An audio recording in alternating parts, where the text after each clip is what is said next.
Hello my friends, did you know many horror movies were inspired by real events? I hope your doors and windows are closed and locked. Now on to the show. The legend of Okiku is a well-known story in Japan, and it has been passed down through generations. The legend is said to have taken place in the late 17th century, and it is based on the tragic death of a young girl named Okiku, who worked as a servant to a samurai named Tezen Aoyama.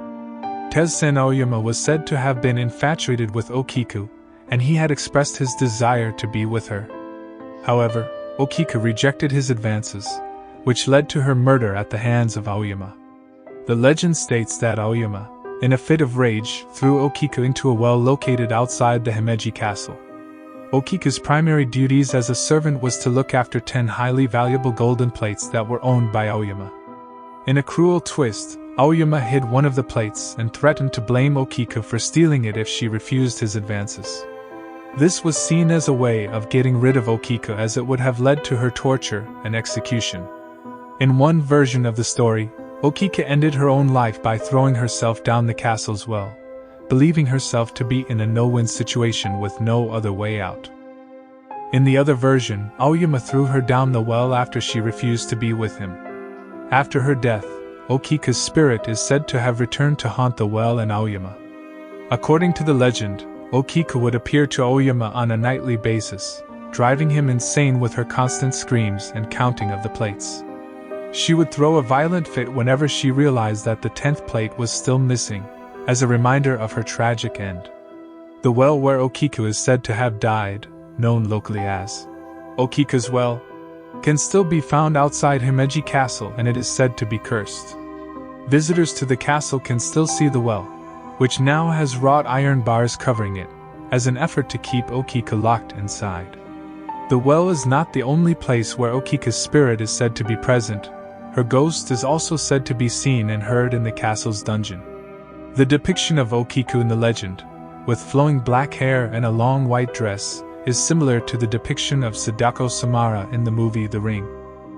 This is the general depiction of a person who has died under unnatural circumstances in Japan, and these ghosts are referred to as eerie, translating to either faint soul or dim spirit. These tragic women are often buried in white dresses, with their hair let down. The movie The Ring, which was released in 2002, borrowed elements from the Okiku's A Nightmare on Elm Street, directed by Wes Craven, is based on a true story of a group of Cambodian refugees who experienced a phenomenon known as nightmares, or sleep paralysis. The refugees would wake up in the middle of the night, unable to move, and would see a figure standing at the foot of their beds. The figure was said to be a demon who would torment and suffocate them. The movie's villain, Freddy Krueger, is based on this demon and the sleep paralysis phenomenon. The Silence of the Lambs, directed by Jonathan Demme, is based on the true story of serial killer Ted Bundy. The movie's main antagonist, Buffalo Bill, is based on Bundy, who would kidnap and kill young women and skin their bodies. The movie also features elements of the true story of Ed Gein, who was mentioned earlier as an inspiration for Psycho and the Texas Chainsaw Massacre. The Possession, directed by O. Borndahl, is based on the true story of a Dybbuk box, an ancient Jewish wine cabinet that was said to be possessed by a malicious spirit. The box was put up for auction on eBay in 2001 and was purchased by a woman who claimed to have been haunted by the Dybbuk. The movie tells the story of a family who is terrorized by the spirit after purchasing the box at a garage sale. The Mothman Prophecies, directed by Mark Pellington, is based on the true story of the Mothman, a creature that was sighted in Point Pleasant, West Virginia in the 1960s. The creature was described as a winged creature with red eyes, and was said to be a portent of doom. The movie tells the story of a journalist who investigates the creature and the strange occurrences that happen in the town. The Exorcism of Emily Rose, directed by Scott Derrickson, is based on the true story of Anneliese Michel, a German woman who was exorcised in the 1970s. The movie tells the story of a priest who is put on trial for manslaughter after a girl dies during an exorcism. The movie is based on the true story of Anneliese Michel, who died during an exorcism performed by 2 Catholic priests. One of the most well-known examples of a horror movie being based on true events is the movie Psycho, directed by Alfred Hitchcock. The movie was inspired by the real-life story of Ed Gein, a serial killer who murdered and exhumed corpses from graveyards in the 1950s. Gein's actions were the inspiration for the character of Norman Bates, played by Anthony Perkins in the movie.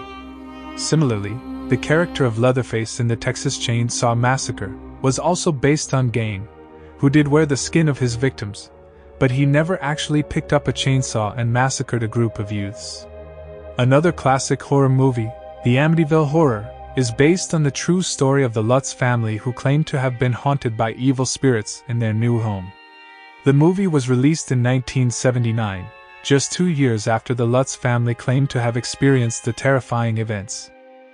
The family claimed that they were terrorized by demonic forces in the house, which was once the site of a mass murder. The Exorcist is another horror movie that is based on a true story.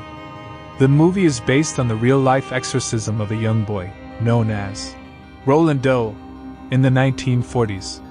The exorcism was performed by a Catholic priest and was witnessed by several people, including doctors and psychiatrists. The exorcism was said to be so intense and violent that it resulted in injuries to the boy and those present during the exorcism. The Conjuring is a horror movie that is based on the true story of the Warren family, who were paranormal investigators and demonologists. The movie is based on the Warrens' investigation of the Perron family, who claimed to be haunted by evil spirits in their new home. The Warrens' investigation of the Perron family's home is said to have been one of the most intense and terrifying cases of their career. Lastly, The Haunting in Connecticut is a horror movie that is based on the true story of the Snedeker family. The movie is based on the Snedekers' claim that their new home was haunted by evil spirits. The family claimed that the house was once used as a funeral home, and that the spirits of the deceased were still present in the house. The family's claims were investigated by Ed and Lorraine Warren, who were paranormal investigators and demonologists. I'm dead tired. I hope you enjoyed this, because making these videos is killing me.